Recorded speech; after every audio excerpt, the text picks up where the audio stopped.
Right, welcome back to another knowledge. And this one is looking at the love code, right? The love code, because obviously it's the biggest code, is love.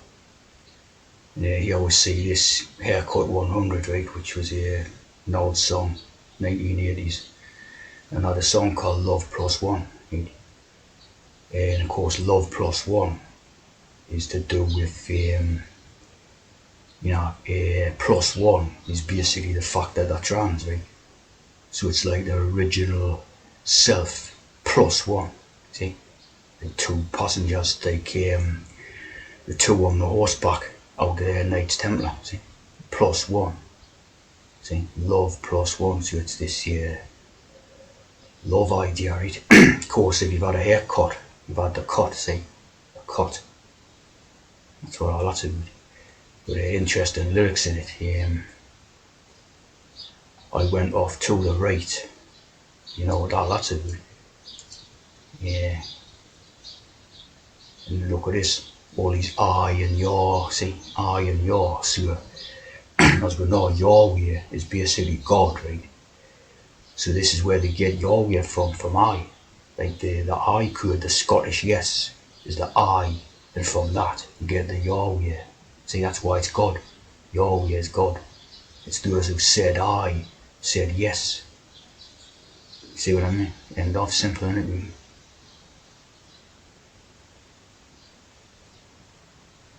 Go to coordinate, of course, you know what I mean? Sonic ring,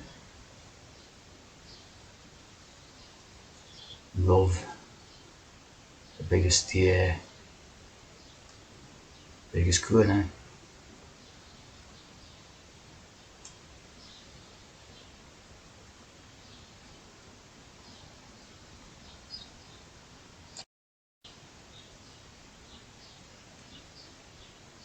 You'll see there, formed in Beckenham, right? Beckenham.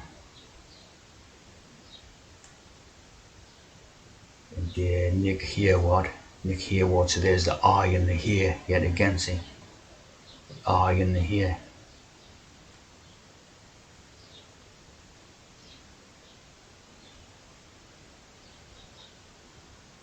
Hunt, Smith and the Fox, the Cunningham, the Cunning James, James the Cunning.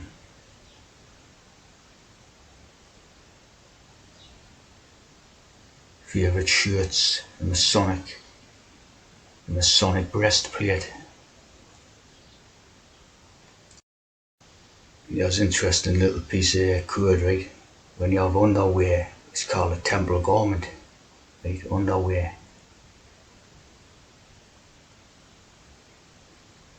The temple garments, right?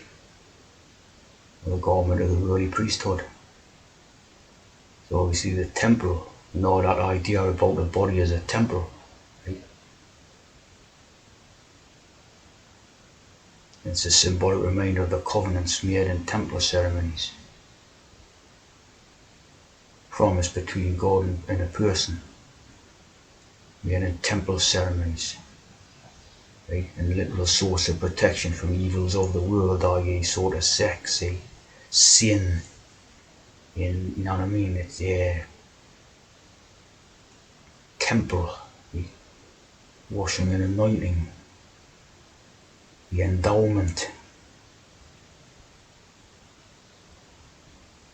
magic underwear, you know what I'm saying?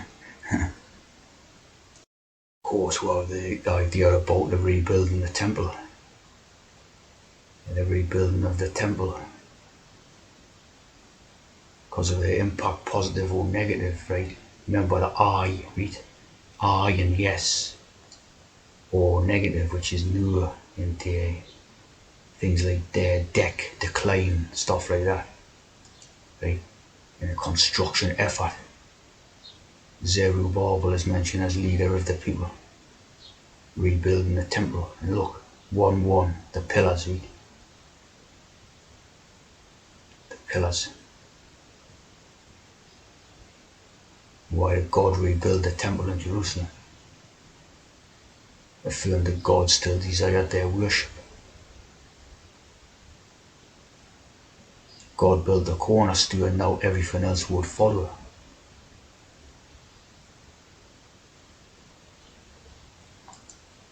So of course this is metaphoric, but rebuilding of the temple means becoming a trans or making into a trans. So it's all for their movement, cause, whatever you call it. The temple movement continues to prepare for the rebuilding of the temple. See what I'm saying? It's all that they were building the third temple to become a trans, right? In the book of Ezra. Remember that type of idea of nice and easy does it? Ezra. Nice and easy does it. Now lyrics are not nice and easy does it naturally. See? Doing away with naturals bit by bit. Nice and easy, very slowly and all that. The rebuilding of the temple into the trans world. There's not close a sign the Lord's return about to happen. Aye, in the trans metaphor. End on. And of course the theology of work, the great work. This is the work of building the trans world, and that's the work, in it, the great work. End on.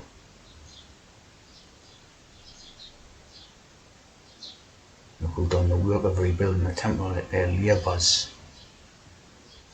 Pagan kings. So all trans metaphors.